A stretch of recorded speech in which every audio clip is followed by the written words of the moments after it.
Today, actually, we're going to be focusing on change management, a fascinating part of any organisation change that we embark on. I know that many of our customers out there are beginning business process changes, technological process changes, maybe midway through those changes, or have recently completed some projects. And I'd like to take this opportunity to introduce Tracy, who's going to on some thoughts and some ideas. And I love the title, Like It or Loathe It, but change will be happening to all of us at some point in our lives, whether that be personal or professional. So I will now hand over to Tracy. Thank you very much indeed. Okay, I think you've got a what's coming up slide, Steve. I don't know if you wanted to mention Is that right? That's noted. So before, might have to edit this, Click and Learn, 15th of December, one of our partner within the ISV community, D365, will be joining us on the 15th of December at noon. Click Learn supports ongoing education, user training, assessments, and so forth, and provides a great deal of enhancements around, I would say, technology, specifically Dynamics 365 user adoption. More details to follow. All right, welcome everybody. I hope you've all got something nice for lunch. I'm sitting here with a glass of water, but hopefully, yeah, as I said, we can try and give you a flavour in the next sort of 25 minutes about what we mean by change management. Now, change obviously is something that is all around us. I've got a couple of slides just to sort of get some thoughts going. Obviously, we have changes in nature. And I personally like the evolution of the trees and the seasons and the changing seasons for me. And some changes obviously produce something really good. But the question as well is, certainly for industries, well, what happens if we don't change? So again, I've got another thought-provoking slide for you in terms of, what do we mean by change? And on that topic, it's about, what does change mean to you? So I think, again, rather than sort of canvas opinion, we haven't really got an awful lot of time for that, but there are some people in the world who get really excited at the thought of change. They need constant change in their lives. They don't like to be in a predictable environment. However, we've also got people who fear change. They like the stability of knowing what's coming, knowing what's happening on a day-to-day basis. So just have a thought around who, which camp do you sit in, or maybe you sit somewhere between the two, depending on what the actual change is. So what I want to do, just to try and give you something to hang on to, because obviously I can sit here presenting slides, but sometimes it's practical things that you tend to remember more. So if you've got that paper and pen to hand, I'm just going to give you some instructions, and I'd like you to interpret them as best you can, to the best of your ability. There's no right or wrong answers. I don't want anybody to panic. I'm not going to mark scores or anything, but as I said, I'm going to give some clear instructions, and I'd just like you to follow them to the best of your ability. So first off, on your piece of paper, I'd like you to draw a circle. And when you've drawn that circle, if you can pretend it's either a clock face or a compass, I want you to draw a triangle at what would be classed as 12 o'clock or north on a compass. When you've done that, towards the bottom of the circle, at what would be 6 o'clock or the south position, I'd like you to draw a star.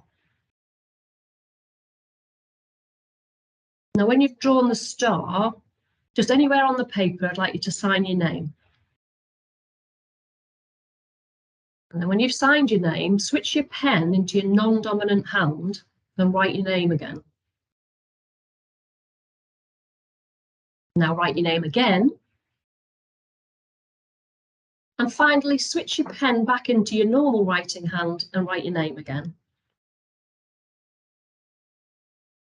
Now, I can't see faces, so I can't see if anybody's confused, but any thoughts on, or anyone would like to share how they felt with those instructions? Anybody desperate to ask more questions in terms of clarity? Anybody want to know where on the page do you want the circle? How big do you want the circle? Yeah. How many of you drew the circle, drew the triangle inside the circle? How many of you drew the triangle outside the circle? Yeah. How many of you drew a 5-point star? How many of you drew an 8-point star? Did any of you draw an asterisk instead of a star? Yeah. Now, if I asked you all to hold up your pieces of paper, what do you think the chances are that we all have exactly the same drawing? Okay, so what we're trying to demonstrate here is that clear communication is imperative for handling change. But when we say communication, we're not just talking about giving instructions. We're talking about having that two-way conversation, how it's important to be able to seek clarity. And with any change that we do, certainly in business, we need to make sure everybody's prepared for that. So whilst we might have a major announcement that the business is going through some serious transitional changes, we need to equip a whole network of people who sort of people managers effectively, because people are more likely to go to their line manager to seek clarity. So we need to be considerate of communication methods, and making sure that we get that message out there. The handwriting exercise, again, I'd just like you to think about when you wrote your name for the first time, it was just, you didn't even have to think about it. You just did it. It's something you probably do maybe less regularly. Now we're in a digital society, but you still are very comfortable doing it. When I asked you to switch to your non-dominant hand, I'm guessing that felt a bit uncomfortable. Yeah, I'm guessing it didn't feel quite right. And when you wrote your name, it might not look particularly legible.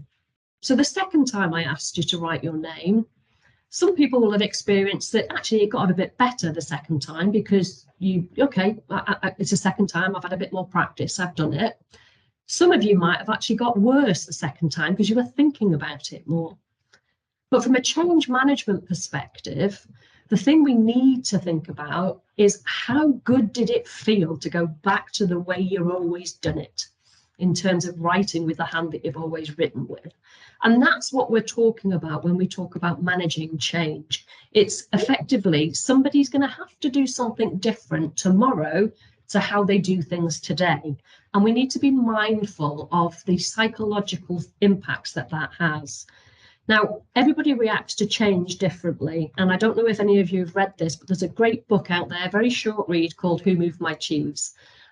For any of you that are interested in the psychology of change, as I said, it's a great read. There are 4 characters in that which explain different reactions to the way that people approach something that's changing.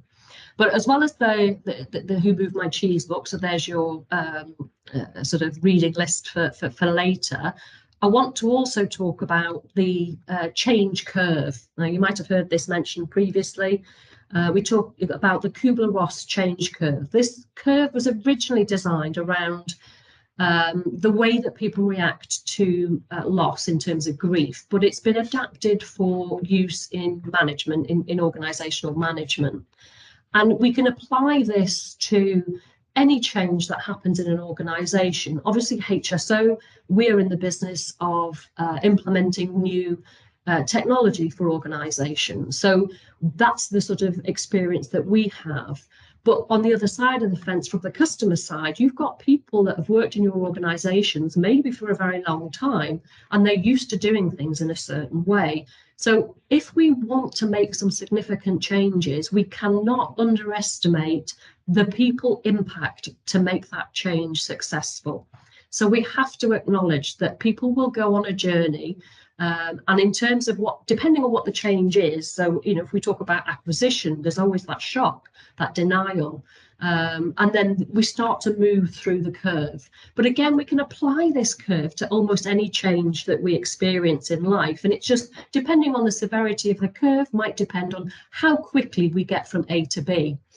Now, another thing with regards to organisational change is chances are this won't happen linear. We might revisit certain emotions at certain times. And what we experience at HSO in projects is we kick off a project and everybody's on board. Everybody knows that their support systems are not going to take them into the future. So everybody's all geared up for the change. And we start on that journey and we start to expose the people to how their jobs might look tomorrow. And all of a sudden we start to get some resistance. We get some feedback that, oh, crumbs, this is a bit more than I thought. So we have to acknowledge that if we want to make sure that our delivery is successful. So whilst we would obviously do the technology side of it and work out what the processes are, we need to be mindful as well that it's the people that have to implement this change.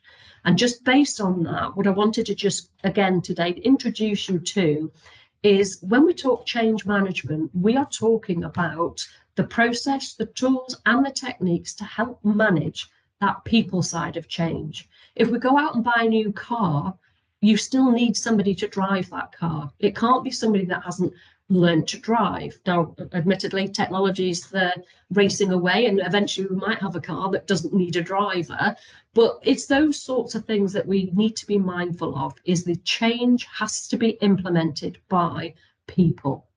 And as I said, as HSO, we're in the business of technology implementations, and it's what we do. It's our bread and butter. It's the technology side of change. We focus on design, develop, and deliver.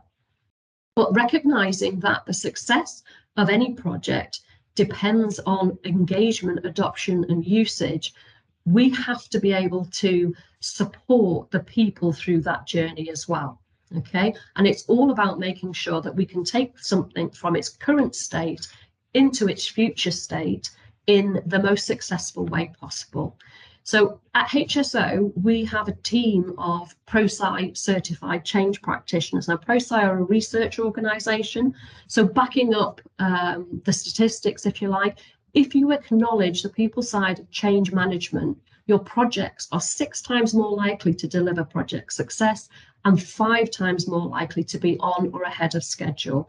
And all that's about is making sure that we are preparing the people for what's coming, as well as preparing the technology side of it. And hopefully that makes sense.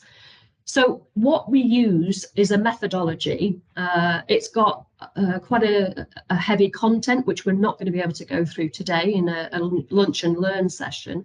But if I focus on the people elements of it, so yes, we've got tools that would help us prepare businesses, help us go through certain stages. We look at plans and things like that.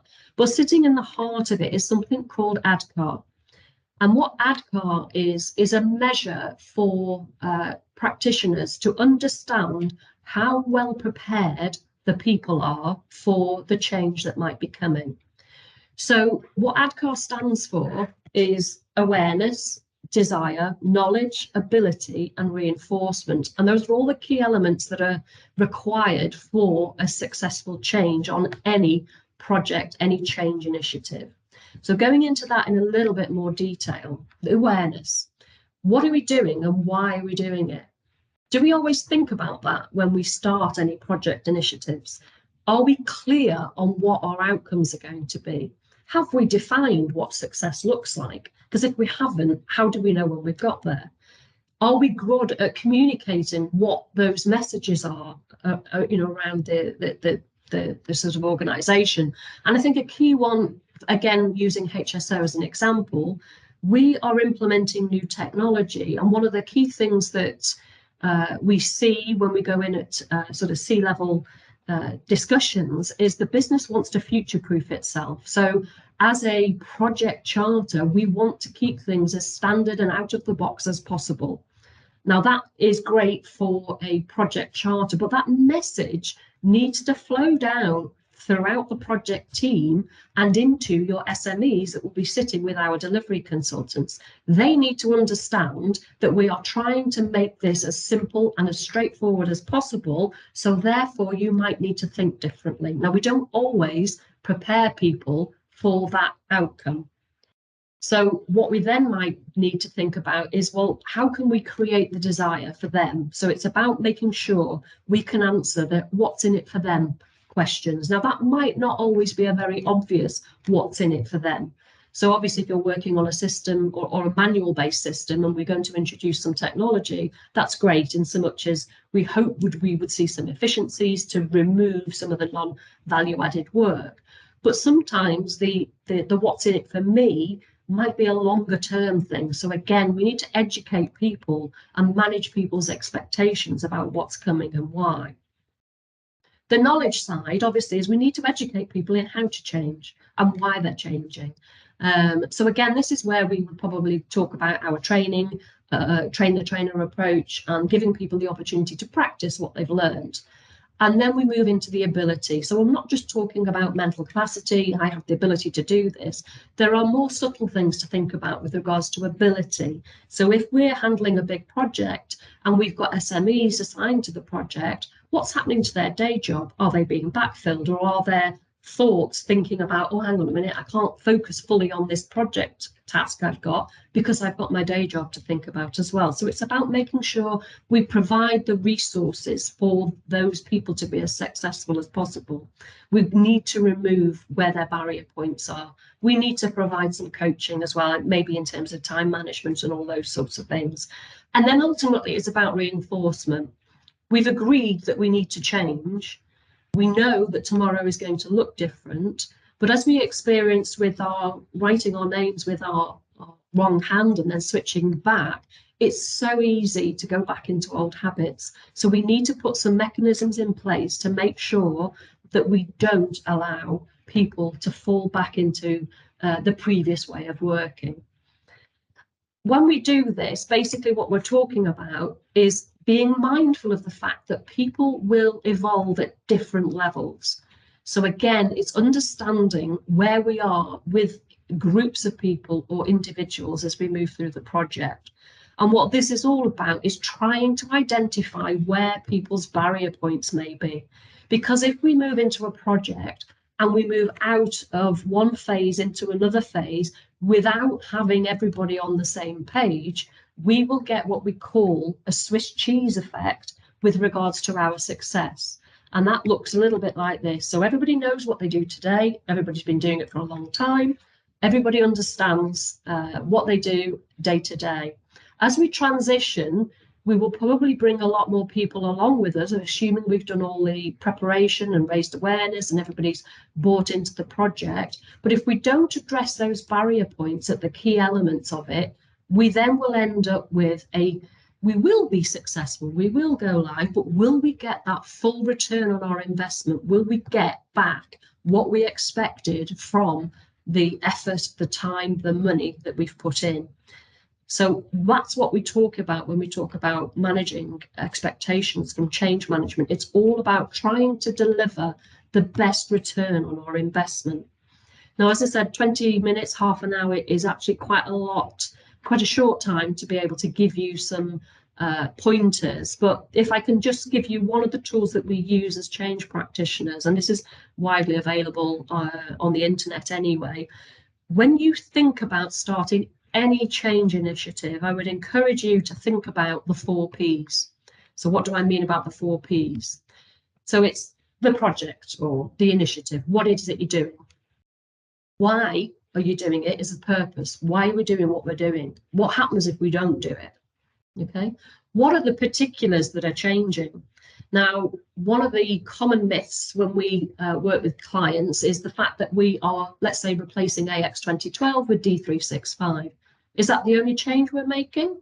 Absolutely not, because obviously, if as a business you want to future-proof the software or your support systems, then you're going to try and go standard out of the box. That might mean your processes need to change.